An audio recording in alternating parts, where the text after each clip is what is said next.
자, 오늘 본문을 통해서 우리가 함께 은혜를 나누기 원합니다. 13장 1절에 보니까 내가 이제 세 번째 너희에게 가는데 두세 증인의 입으로 말마다 확정하리라. 바울이 혼자가 아니고 항상 일행과 함께하고 그의 모든 것들은 증인들이 항상 옆에 있어요. 여러분 돈 거래할 때 증인이 없어가지고 곤란한 적 당한 사람들도 있어요. 또 가짜 증인이 튀어나와가지고 곤란하게 하는 경우도 있고요. 오늘 바울과 함께 사역하는 그 증인들, 함께 사역하는 분들은 거짓 증인이 아니고 그들이 본 것을 그대로 이야기할 수 있는 참된 증인들이었어요. 그래서 바울이 헌금을 수집해서 연보라 그러지요. 예루살렘 교회에 어려운 사람들을 위해서 구제 헌금을 해서 보낼 때에도 혼자 보내지 않고 항상 함께 대동해서 보내요. 왜냐하면 돈이라는 게 혼자 만지다 보면 오해를 받을 수도 있고 액수가 안 맞을 수도 있고, 그래서 바울은 그런 오해를 받지 않기 위해서 항상 증인을 붙여요. 바울이 사역하는 일에도 항상 증인들이 함께 했죠. 자, 내가 이미 말하였거니와 지금 떠나 있으나 두 번째 대면하였을 때와 같이 전에 죄 지은 자들과 그 남은 모든 사람에게 미리 말하노니 내가 다시 가면 용서하지 아니하리라. 여기 보면 사도 바울이 지금 자기의 기분이나 이런 게 언짢으니까 내가 너희의 안 좋은 걸 들으면 내가 가서 가만 안 두겠다 이런 뜻이 아니에요. 우리 그런 말 종종 하지요. 애들이 말 안 듣는데 통화하다가 내가 가만 두나 봐라. 집에 가면 어떻게 해요? 가만둬요. 애를 어떻게 이겨요? 부모가 자식을 못 이겨요, 여러분. 바울이 하는 얘기는 내가 다시 가면 용서하지 않겠다는 것은 내가 가기 전에 너희의 죄를 스스로 회개하고 그 죄에서 떠나라는 얘기지. 부모가 하는 얘기도 그거잖아요. 그렇게 하지 마. 안 그러면 내가 가서 가만 안 두겠어. 이 말은 자식을 진짜 와지끈 뚝딱 내가 이 심한 말로 어떤 분들은 다리 몽둥이를 그냥 확 이렇게 얘기하는데 실제로 그런 부모가 어디 있겠습니까? 그만두라는 얘기죠. 바울도 같은 심정으로, 부모와 같은 심정으로 고린도 교회 성도들을 살펴보는데 죄의 뿌리라는 게 여러분 쉽게 벗어나질 못해요. 바울이 처음 갔을 때, 두 번째 갔을 때에도 그들은 같은 죄를 저지르고 있었단 말이죠. 제가 이 고린도서를 살펴보면서 계속 말씀드리잖아요. 고린도 교회에 신앙생활하기 참 힘든 지역이다. 고린도라는 지역이 죄가 관영할 뿐만 아니라 그 당시에 최신의 유행이 지나가는 자리예요. 그래서 이 음란함과 타락이 아주 사람들이 보기에 부럽거나 정상적으로 보이는 그런 상태의 도시예요. 신앙생활하기 정말 힘든 도시지요. 그 안에 성도들조차도 죄에 물들어 있었어요. 심한 경우는 자기 아버지의 첩과 동거하는 자식이 있을 정도였으니까. 이 정도면 두말 할 필요가 없는 거잖아요. 얼마나 그 도시가 음란함에 빠져 있고 타락해 있는지. 그런 죄에서 벗어난다고 하는 게 그 죄에서 낙을 즐기는 거예요. 즐거움을 얻는 거예요. 성경에 죄의 낙을 즐기지 마라. 죄에는 항상 뭔가 즐거움이 따라요. 그런데 실상 그거는 즐거움이 아니고 거의 중독되고 있는 거죠. 그런데 그 죄를 끌어내지 못하면 그 죄가 결국은 사람을 삼키고 말죠. 오늘 이 본문 속에 첫 번째도 그렇고 두 번째 방문 때도 그랬고 그 죄가 여전히 남아 있었는데 이제 세 번째 갈 때에는 내가 더 이상 그 죄들을 용서하지 않고 교회에서 다 끊어낼 것이다. 바울에게 능력이 없어서 그런 게 아니고 바울이 인내심을 가지고 그들을 기다려 준 거였어요. 이 시간에도 하나님께서 저와 여러분이 하나님 앞에서 변화되기를 인내하고 계신다는 사실을 기억하시기 바랍니다. 그래서 우리는 함부로 정죄하는 자가 되면 안 돼요. 다른 사람의 잘못을 보고 함부로 정죄하고 너는 그게 틀려먹었어. 너는 그래서 안 돼. 너는 함부로 남을 정죄하는 이거 사실 굉장히 위험한 거예요. 다른 사람의 잘못을 지적하고 그 죄를 이야기하다 보면 나는 이 죄에 안 속해 있으니까 나는 좀 나은 사람처럼 생각되어서 높아지고 교만해지거든요. 네? 함부로 정죄하는 사람이 돼서는 안 되죠. 이는 그리스도께서 내 안에서 말씀하시는 증거를 너희가 구함이니 그는 너희에게 대하여 약하지 않고 도리어 너희 안에서 강하시다. 여러분, 그리스도께서 예수님께서 이 땅에 오실 때 사람의 몸을 입고 오셨습니다. 태어나신 것도 그냥 하늘에서 뚝 떨어진 게 아니고 어머니의 태를 통해서 우리와 같은 모양으로 나셨어요. 그렇지 않으면 메시아가 될 수가 없어요. 구원자가 될 수 없어요. 사람의 죄는 짐승으로 속하는 상징일 뿐이지 죄를 지어서 소나 양을 끌고 가서 제사장에게 갖다 주고 제사장이 그 짐승의 피를 흘려서 죄를 속하는 그것은 그림자일 뿐이에요. 그것은 영원한 게 아니에요. 그래서 구약의 성도들은 계속해서 성전에 가야 돼요. 계속해서 양과 소를 끌고 뭔가 재물을 가지고 자기의 죄를 속하기 위해서 끊임없이 가야 돼요. 왜 그럴까? 영원하지 않기 때문에 그래요. 영원하지 않기 때문에. 그런데 예수 그리스도께서 이 땅에 사람의 몸을 입고 오신 이유는 사람의 죄는 사람이 속하지 않으면 안 돼요. 영원하지 못해요. 그래서 하나님이신 성자께서 이 땅에 사람의 몸을 입고 오신 거예요. 그걸 우리가 성육신이라고 얘기해요. 성육신. 그리고 그 효력은 저 먼 과거로부터 앞으로 먼 미래까지 효력을 가져요. 하나님이 아니고는 절대로 할 수 없는 일이죠. 2000년 전에 예수님께서 십자가에 달려 죽으신 그 효력이 2000년 후에 살아있는 저와 여러분의 신앙 고백으로 말미암아 효력이 우리에게 미치고 있는 거죠.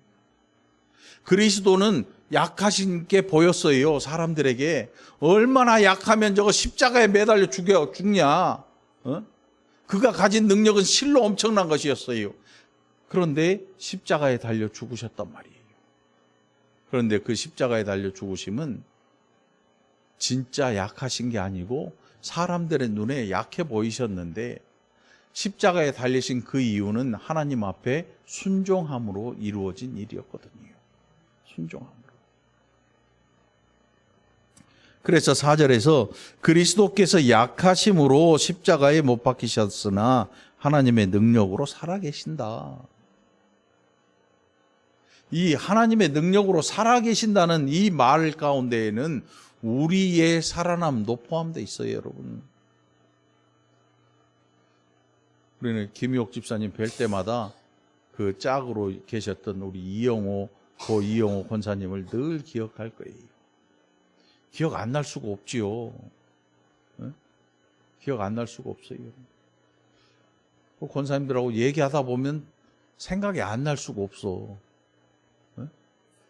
안 날 수가 없어.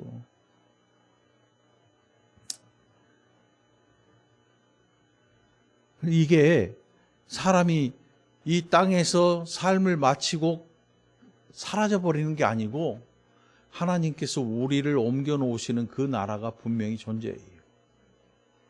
예수 믿는 사람들은 이거를 믿고 알죠. 이 땅의 삶이 끝이 아니라는 거. 그래서 저와 여러분도 이것이 끝이 아니고 예수 그리스도께서 부활하심이 우리의 부활의 보증이 된 걸 알아요. 그래서 먼저 가거나 나중에 가거나 그게 별 상관이 없어요. 그래서 그리스도인들은 죽음이라는 이 단어를 두려워하지 않습니다. 언제든 우리에게 다가올 수 있어요. 이 죽음이라는 이 두 마디는 언제든지 우리의 삶에 들어올 수 있습니다. 그래서 우리의 삶을 이 땅에서 끝나게 만들 수 있어요. 갑작스러운 사고도 있고요. 젊어서 가는 경우도 있고, 나이가 많이 들어서 자연사하는 경우도 있고, 뭐 여러 가지 이유로 죽음이라는 이 단어가 우리의 삶을 파고듭니다. 그럼에도 불구하고 그리스도인들은 이 죽음을 두려워해서 도망다니거나 피하지 않아요. 그것은 우리에게 부활에 대한 소망이 있기 때문인 것입니다. 여러분, 부활에 대한 소망 간직하시길 바랍니다. 예수를 믿는 백성은 이 부활에 대한 소망을 가지고 사는 것입니다. 예수 안 믿으면 그 소망이 없습니다. 그래서 여러분, 장례식에 가보면 예수 믿는 믿음의 사람의 장례식과 예수 안 믿는 그 후손들이 있는 장례식이 많이 달라요. 사뭇 달라요. 슬퍼하고 밥상 뭐 수도 없이 차려요. 그 이유를 한번 곰곰이 생각해 봤어요. 아, 소망이 없으니까 뭐라도 해주고 싶고 뭐라도 어떻게 해서라도 좀 좋은 데로 옮겨보고 싶은 그런 후손들의 마음. 제사를 지내는 분들, 어떤 분들은 막 정죄하는데 저는 정죄하기보다는 안쓰럽고 어떤 면에서 참 이 하나님 앞에서 불쌍해 보이죠. 알지 못하니까. 그 밥상도 막 상다리 부러지게 제사상도 차리고 하는 이유가 그분들의 생각에는 그 영혼이 아직도 구천을 떠돈다 그러지요. 와서 뭘 먹어야 되고 뭘 해야 되고 별일을 다 해요. 근데 그게 아무 소용없다는 사실을 우리는 알고 있지요. 그러니까 그 일은 굉장히 가엾은 일이고 불쌍한 일이죠. 알지 못하기 때문에. 오늘 저와 여러분은 이 부활의 소망을 가지고 부활의 소망을 가진 사람답게 우리의 주변에서 떠나가는 사랑하는 사람을 위해서도 더 확고한 또 부활의 소망, 떠나는 사람도 보내는 사람도 이 부활의 소망으로 인해서 낙심하지 않고 넘어졌으나 다시 일어나는 힘을 얻는 저와 여러분이 되기를 바랍니다. 그게 그리스도의 약하심과 다시 살아나심이었거든요. 너희는 믿음 안에 있는가 너희 자신을 시험하고 너희 자신을 확증하라. 이게 신앙생활이에요, 여러분. 바울은 고린도 교회 성도들에게 이거는 하고 저거는 하지 말고 막 구구절절히 하는 게 아니고 너희가 믿음 안에 있는가 너희 자신을 시험해라. 여러분 학교 다니면 시험 보죠? 시험 뭐가 있어요? 중간고사도 있고요. 기말고사도 있고요. 또 우리 신학교 다닐 때 맨날 쪽지 시험을 그렇게 보더라고. 신학교 때. 아니 무슨 교수님이 맨날 쪽지 시험을 봐. 미쳐버려. 그냥 수업만 시작하면 이 쪽지 이제 다 나눠줘. 시험 거기다 써내야 돼. 그런데 여러분 그것 때문에 더 공부해. 더 공부해요. 공부 잘하는 애들은 이 쪽지 시험도 준비를 하더라고. 쪽지 시험도. 성적에 들어가거나 말거나. 그런데 그게요. 실력은 쌓이는 거야. 실력이라는 거는 쌓이는 거예요. 공부는 내가 공부하면 이 공부가 내 것이 돼서 남들에게 좋은 일을 하는 거지. 이게 공부가 실력이 쌓이는 거지. 나중에 돌아와서 생각해 보니까 그 덕분에 성경도 엄청 외웠고요. 그 덕분에 알게 된 것도 엄청 많아요. 왜냐하면 준비 안 하고 빈종이 내면 그것도 이상하잖아. 그래, 학교 다니면 시험을 늘 봐요. 시험을 보는 이유가 뭐냐면 너 공부한 거 어느 정도 네 안에 들어있는지 좀 확인을 해보자. 확인을 해보자. 그런데 요즘 엄마들이 그걸 못 견디더만. 왜 내 자식이 빵점이야? 문제가 틀린 거 아니야 이거? 막 그러면 애도 이제 틀려 먹은 거지. 그러면 안 되죠. 아, 공부한 게 이만큼 남아 있네. 응? 공부한 게 이만큼 남아 있네. 그걸 보는 거거든요. 테스트. 여기에서 너희 자신을 시험해라는 건 테스트거든요. 우리 자신을 스스로 유혹하는 이 시험 말고 테스트, 시험 보는 거. 그래서 우리 자신이 이 시험을 통해서, 테스트를 통해서 확증되는 거예요. 여기에 믿음 안에 있는가, 너희 자신을 시험하고 너희 자신을 확증하라. 이거 시험 성적을 보고 내가 이만큼 공부한 게 이만큼 내 안에 남아있구나 하는 것을 알고 다시 더 노력하게 되는 거죠. 그래서 바울은 고린도 교회 성도들에게 시험하고 확증해라 이렇게 이야기를 하고 있는데, 이게 성경 공부하라는 얘기가 아니에요, 여러분. 그러면 무슨 얘기냐? 성도답게 살고 그렇게 살고 너희 자신이 그렇게 살고 있는 이유를 한번 생각해 봐라. 여러분, 오늘 예수 안에 있는 그 일로 저와 여러분이 오늘 하나님 앞에 예배 나온 거잖아요. 여러분, 친구 따라 강남 간다고 친구 따라 교회 오면 안 돼요. 처음에는 그럴 수 있어. 처음에는 친한 친구가 친한 동네 앞집 사람이 또 누군가 나를 가자 그래서 데리고 가서 친한 사람 따라서 한두 주는 갈 수 있어요. 그러나 이게 1년 지나고 2년 지나고 3년 지나고 4년 지나고 수년이 지났는데도 이게 안 변하면 큰 문제가 있는 거예요. 여러분, 오늘 교회 나온 그 이유가 단 하나이기를 바랍니다. 예수 안에 있기 때문에 하나님을 찾아온 것입니다. 예수 안에 없으면 교회 나올 필요가 없어요. 한두 번은 그럴 수 있어요. 뭐 전도 축제도 하고 뭔 축제도 하고 막 하니까 한두 번은 따라 나와서 맛있는 거 먹고 막 즐겁게 찬양도 하고, 뭐 그분에겐 찬양이 아니고 노래겠지만 뭐 그럴 수는 있어요. 그런데 그게 1년, 2년 켜켜이 쌓여지면 나중에 변화되는 게 얼마나 힘든지 몰라요. 그래서 여러분, 사람 때문에 예수를 버리면 안 되는 거예요. 여러분, 기억하시기 바랍니다. 늘 기억하세요. 사람 때문에 교회를 떠나는 것은 예수가 안에 없기 때문에 그 가치를 알지 못하니까. 그 가치를 알지 못해. 그리스도로 말미암아 오늘 우리가 하나님 안에 존재하는 거예요. 예수 없이 되는 일이 아무것도 없습니다. 교회 안에는 예수를 믿는 사람들이 항상 하나님 앞에 예배하는 즐거움을 얻게 되는 거지요. 너희는 믿음 안에 있는가? 너희 자신을 시험하고 너희 자신을 확증하라. 대단히 중요한 말씀이에요. 그래서 신앙생활을 열심히 해라. 무조건 열심히 하지 말고 말씀을 통해서 너희 자신이 지금 신앙생활 제대로 하고 있는가를 늘 스스로 시험을 봐라. 스스로 시험을 봐라. 그리고 그 시험의 결과를 통해서 너희 자신이 확고한 확증을 가져라. 너희 자신의 믿음에 대해 스스로 확고한 이 중심을 가져라. 이런 뜻이죠. 그러니 여러분, 신앙생활 하는 거 그냥 아무렇게나 하는 게 아니고 스스로 노력하고 하는 거죠. 신앙생활은 노력하지 않으면 안 되는 거지요.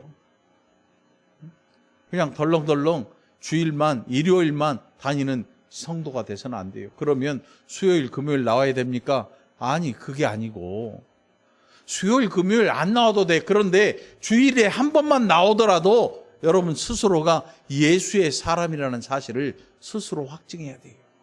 스스로 여러분을 시험해 봐야 돼요. 예배 횟수가 많다고 해서 예수의 사람이 되는 게 아니라 예수를 믿어야 예수의 사람이 되는 거예요. 기억하시기 바랍니다.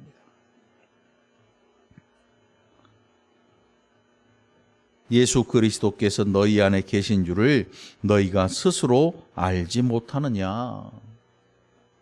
여러분, 오늘 우리가 성령께서 우리 안에 거하셔서 하나님을 아버지라 부르게 하십니다.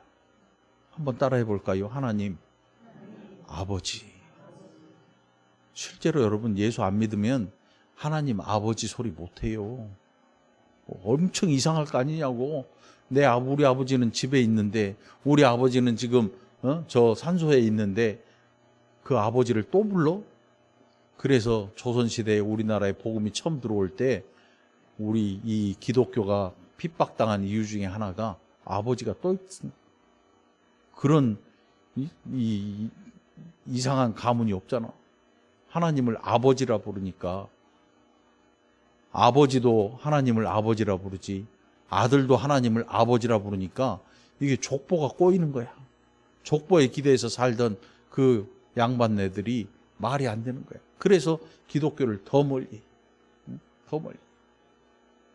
그런데 여러분, 하나님을 아버지라 부르는 이유는 할아버지도 하나님 아버지, 아버지도 하나님 아버지, 아들도 하나님 아버지, 손주도 하나님 아버지. 이 아버지의 뜻이 뭐냐면 나를 지으셨다는 의미예요. 우리가 그분을 창조주로 인정한다는 의미로서의 아버지를, 아버지.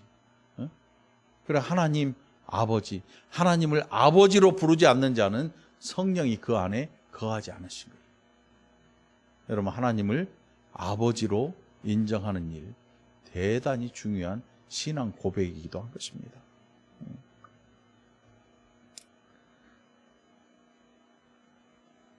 예수 그리스도께서 너희 안에 계신 줄을 너희가 스스로 알지 못하느냐? 그렇지 않으면 너희는 버림받은 자니라. 신앙생활 한 줄 알았어요.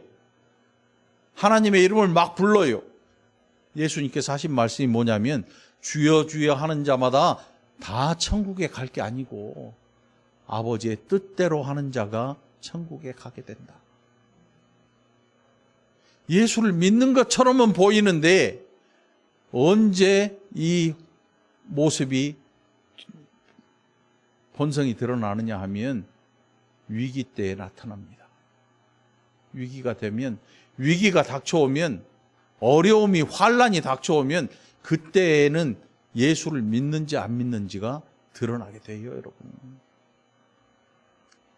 그래서 히브리서에 기록된 성도들 중에 칼로 잘리고 톱으로 켜고 사자밥으로 내던져지는데도 불구하고 예수를 믿는 일을 포기하지 않은 사람들. 이게 진짜 믿음인 거죠. 우리에게 누군가 나가서 순교해 이렇게 강요하지 않습니다. 이렇게 강요하지 않아요. 우리의 인생에 위기가 닥쳐옵니다. 심각한 병이 들 때나 아니면 누군가를 원망하고 싶은 마음이 마음속에 가득할 때가 찾아오게 돼 있습니다. 찾아오게 돼 있어요. 제가 말할 때 좀 안 가리고 해요. 안 가리고 해요. 근데 무슨 막 상스러운 얘기 뭐 이런 얘기를 안 가리고 하는 게 아니고 사람들이 멈치다 할 만큼 안 가리고 직진해서 얘기를 해요. 죄송하지만. 그래서 우리 소천하신 한식원 집사님하고 소천하신 이용호 권사님한테 얘기했어요. 사람이요, 누군가 와서 복음 전할 때 감사한 줄 알고 복되다 생각해야 돼요. 이거 없이 억하고 가신 분들, 억소리도 못 내고 가신 분들도 많아요. 그랬더니 맞대. 언제 가실지는 모르는데 보면 알잖아. 이제 회생의 가능성이 없는 거. 이용호 권사님한테도 물어봤어요. 권사님 혹시 누구 원망스러운 사람 있어요? 없대. 그날 낮에 그리고 소천하시고, 한식원 집사님도 병실에서 제가 대놓고 물어봤지요. 이거 마지막 기회예요, 마지막. 예수님 믿으세요? 네, 아멘. 이거 없이 억소리도 못하고 가신 분들도 엄청 많아요. 지금 아니면 기회 없어요. 그러니까 좋은 말로 막 어르고 달래고, 아니 그래가지고는 우리의 영혼이 하나님 앞에 가지를 못해요. 그러니 여러분, 우리 인생을 진지하게 다시 한번 돌아봐야 돼요. 하나님 앞에 가기 전에. 누구라도 순서가 없어요. 올 때는 순서가 있지만 갈 때는 순서가 없어. 그러니 우리 자신의 인생들을 진지하게 한번 바라볼 수 있어요. 이게 굉장히 중요한 얘기거든요. 중요한 얘기야. 그러니 우리가 시험하고 확증하는 일은 대단히 중요한 일인 거예요. 대단히 중요해요. 그렇지 않으면 너희는 버림받은 자다. 예수 안 믿으면 교회 다녀도 소용이 없어요. 여러분들 늘 기억하시기 바라요. 예수 믿으시기 바랍니다. 예수를 잘 믿으시기 바라요.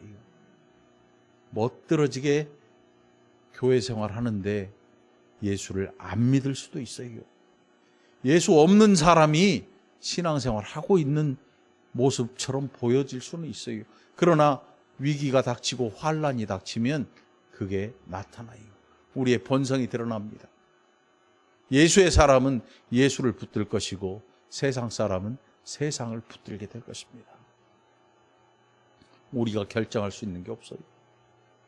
그러니 우리 자신 스스로가 우리를 돌아보고 늘 테스트하고 하나님 앞에 우리를 확증하시길 바랍니다. 그 방법은 다른 거 없어요. 말씀을 통해서 여러분 스스로가 이 일을 해야 되는 거예요. 목사는 여러분들에게 말씀을 통해서 이러이러한 길로 가시면 됩니다라고 알려주는 것이지 여러분을 질질 끌고 이 길로 따라오세요 하는 게 아니에요. 목사는 구원자가 아니거든요. 목사는 구원의 길을 여기에 이런 말씀이 있으니까 여러분들이 말씀을 통해서 우리가 함께 은혜를 받고 그 길로 갑시다라고 권면할 뿐인 거지요. 여러분들 기억하시기 바라요. 목사는 구원자가 아니에요. 구원자는 예수님밖에 없는 거지요. 우리가 버림받은 자 되지 아니한 것을 너희가 알기를 내가 바라고 우리가 하나님께서 너희로 악을 조금도 행하지 않게 하시기를 구하노니. 바울의 이 성도들을 향한 소망이 뭐냐면 악을 조금도 행하지 않는 자가 되도록 하나님께서 너희들을 그렇게 만들기를 원한다. 이게 무슨 뜻이냐면 우리가 인형극 보시면 그 인형을 누가 조정해요? 끈이 여기 붙어 있어가지고 이렇게 조정하고 뭐 고개도 돌리고. 그 옛날 우리 공권사님하고 조집사님이 잘했는데 인형 그 무대 뒤에 숨어가지고 둘이 뭔 짓을 했는지 모르지만 결혼하기 전부터 인형극 하다가 눈 맞은 것 같아. 아니야? 그냥 좋아서? 뭔가 이유가 있겠지. 아무튼 인형극 하면 양손에 끈이 붙어 있어요. 위에서 이렇게 움직이는 거야. 말도 하게 하고. 우리는 여러분 신앙생활 할 때 어떤 분들이 얘기해요. 그냥 내가 이렇게 살면 하나님이 언젠가 나를 이렇게 하지 않겠어? 아니에요. 하나님께서 우리에게 인격을 주셔요. 인격이 뭐냐 하면 인격은 하는 게 인격이 아니고 막 열심히 일하는 것도 인격이 아니에요. 인격을 가졌다고 하는 것은 대화가 가능한 거예요. 비인격자는 어떤 사람이냐면 말보다 주먹이 빠르다. 조폭들이 가끔 그러잖아. 말이 아니고 주먹이 먼저 나가. 말이 아니고 그냥 사람을 때리는 게 먼저야. 말이 아니고 욕설이 튀어나가. 욕은 여러분 말이 아니고 폭력이에요. 욕하는 거. 욕하는 거는 말이 아니야. 그거는 폭력이에요, 폭력. 주먹질하고 똑같은 거예요. 인격이라고 하는 거, 하나님께서 우리에게 인격을 주셨어요. 그리고 더 중요한 거는 하나님께서 인격을 가지신, 신격을 가지신 하나님. 이게 무슨 말이냐면 하나님과 우리가 대화가 가능한 거예요. 여러분 기도하십니까? 기도가 뭐냐면 하나님한테 얘기하는 거잖아요.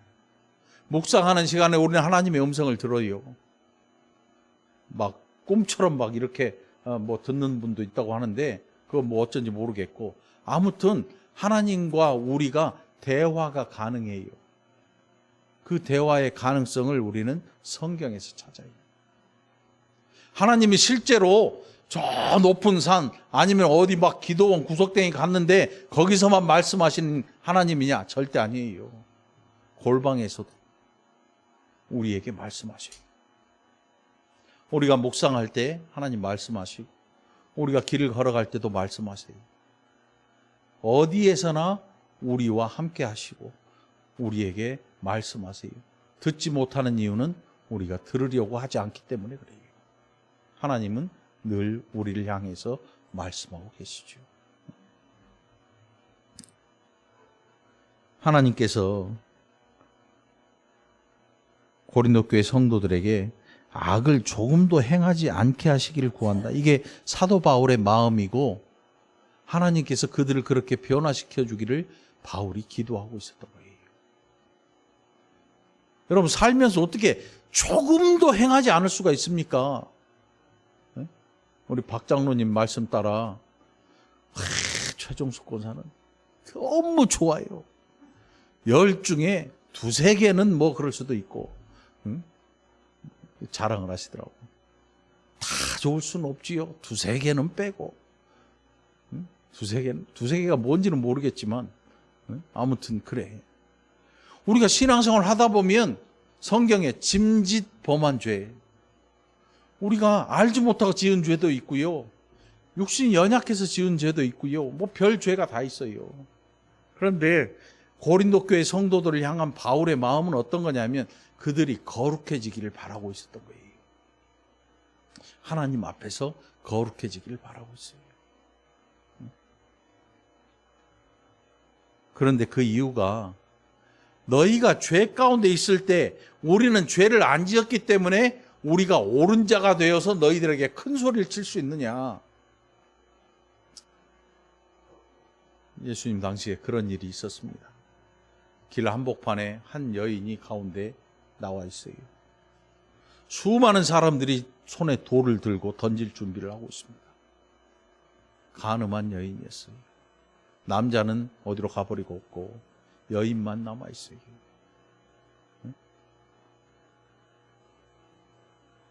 놔두면 그 여인은 죽을 수밖에 없어요.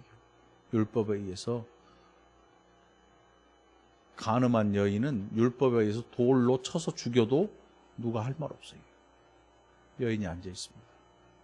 예수님께서 그들을 돌아보시면서 말씀해요. 너희 중에 죄 없는 자가 먼저 돌로 쳐라. 이게 우리의 모습이에요. 그런데 우리는 때로 그렇지를 않아요.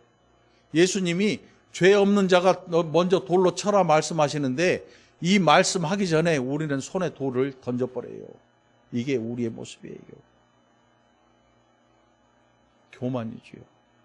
우리 자신 스스로가 완벽하다 생각하고 죄 없다 생각하고 나 정도면 괜찮다 생각을 하고 다른 사람 정죄하기를 멈추지 않고 이 서슴지 않고 정죄하는 거예요. 이게 우리의 모습이거든요. 근데 바울의 마음은 악을 조금도 행하지 않게 하기를 구한다. 이거는 그들이 정말 죄가 하나도 없는 사람이 되기를 원한 게 아니고 바울의 말처럼 죄에서 떠나가는 사람, 죄와 싸워서 이겨내는 사람, 이런 사람이 되기를 원한 거예요. 고린도 교회는 죄가 진짜 많이 들어와 있었습니다. 그런데 바울이 죄가 하나도 없기를 구한 게 아니고 그들이 거룩한 자가 되기를 원했습니다. 거룩이라는 것은 죄를 떨어뜨려내는 거예요. 잘라내는 거예요. 아픔도 있고. 그래 구약 성경에 보면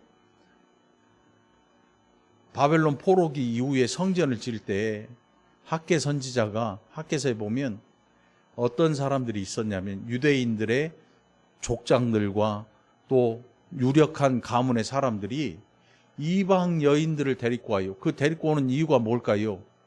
요즘처럼 그냥 농촌 장가 못 간 그런 분들이 결혼하는 국제 결혼이 아니고 그 당시에 유력한 다른 이 이방 민족들의 유력자의 자녀들과 결혼을 해요. 정략 결혼한 거예요. 그리고 그들의 딸들을 데리고 와서 아이들 낳고 키우고 있는데 나중에 어떤 일을 하냐면 아이들까지도 다 이 민족 가운데서 쫓아내요. 왜냐하면 그 여인들이 다른 신상을 끌고 들어오잖아요. 언제 그랬냐면 솔로몬 때 그랬어요.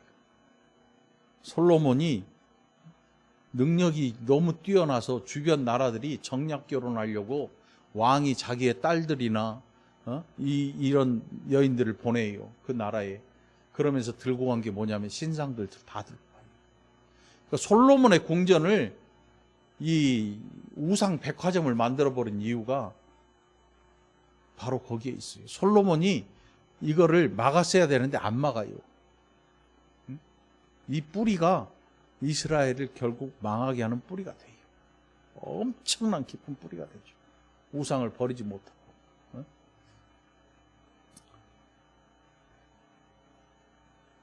오늘 여러분 우리가 거룩하다 하는 것은 죄를 끊어내는, 그래서 손해를 보더라도 한번 생각해 보세요. 애까지 낳고 막 이제 살려고 하는데 학개 선지자가 오더니 아니다, 다 내보내라. 울고 불고 난리가 났어요. 그래도 아프지만 끊어내요. 왜냐하면 여호와를 섬기는 사람들이 아니잖아. 여호와를 섬기는 사람. 요즘에는 완전 다르지요. 우리나라는 기독교 국가가 아니잖아요. 그런데 그 당시에 유다라고 하는 나라는 하나님을 섬기지 않으면 안 되는 나라예요. 하나님이 통치하시는 하나님 나라, 신정 국가였거든요. 그러니까 내보낼 수밖에 없는 거죠. 내보내요. 곡소리가 나고 울음소리가 막 멀리 퍼져나가요. 그럼에도 불구하고 잘라내야 됐어요. 얼마나 아팠을까. 생리별이잖아요. 부인은 뭐 바꿀 수 있다 쳐도 자식은 어쩔 건데, 내 자식인데.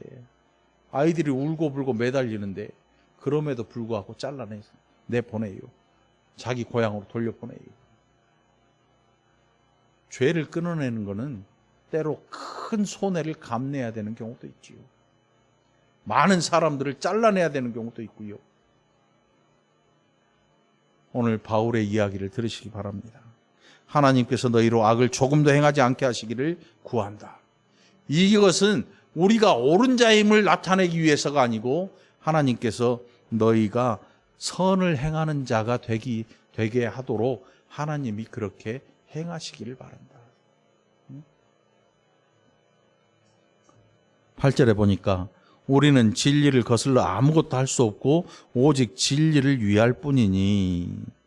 그리고 더 이제 또 중요한 이야기가 나옵니다. 9절에 보니까 우리가 약할 때 너희가 강한 것을 기뻐하고 또 이것을 위하여 구하니. 그들의 강함이 뭐가 있을까요? 그들의 강함. 고린도 교회 성도들이 강한 것을 바울이 원한다 그랬어요. 그러면서 곧 이것이 무엇이냐?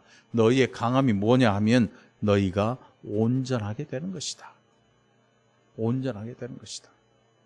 오늘 우리가 신앙생활을 온전하게 한다고 하는 것은 아무것도 안 하고 그냥 교회 24시간 틀어박혀가지고 교회 밖에 절대 안 나가고 교회 안에서만 사는 게 온전한 것이냐? 절대 그렇지 않지요. 그건 온전한 게 아니고 이상한 거지요. 응? 온전하다고 하는 것은 우리가 무엇을 대적해야 할지를 아는 거예요. 어떤 일에 순종해야 될지를 아는 거지요. 막 목사한테 순종하는 거? 저는 다른 목사님들은 몰라도 저는 그게 별로 그렇게 그런 일들을 좋아하지 않아요. 저한테 순종하지 말고 하나님 앞에 순종하는 여러분 되시길 바랍니다.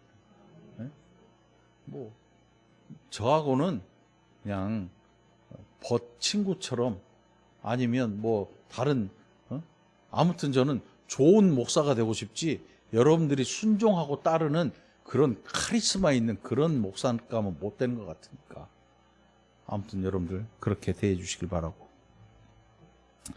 너희가 온전하게 되는 것. 그러니까 그들의 강함을 위해서 바울과 그 일행들이 우리는 차라리 너희 앞에서 약해지고 너희는 강한 자가 되어야 하라. 그것은 곧 너희가 온전해지는 것이다. 신앙생활을 잘하게 하는 것이다. 바울의 소망은 그게 다예요. 너희가 온전하게 되는 것. 너희가 신앙생활을 위해서 힘쓰고 노력하는 일. 그것이 내가 하나님 앞에 구하는 것이다. 이렇게 이야기하는 거죠.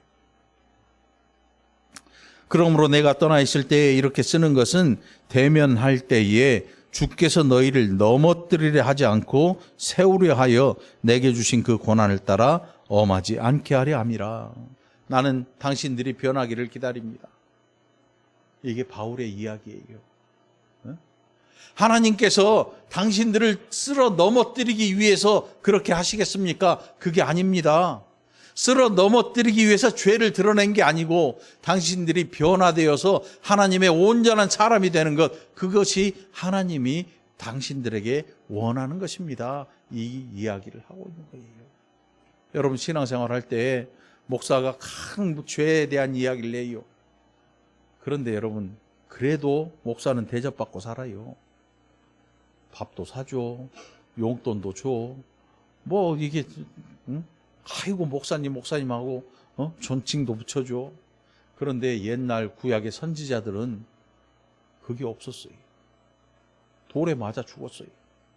예수님의 말씀대로 너희 조상들이 선지자들을 하나님이 너희 이 백성을 날개 아래 품으려 할 때 너희 조상들 선지자들에게 돌 던져서 그들을 죽이지 않았느냐.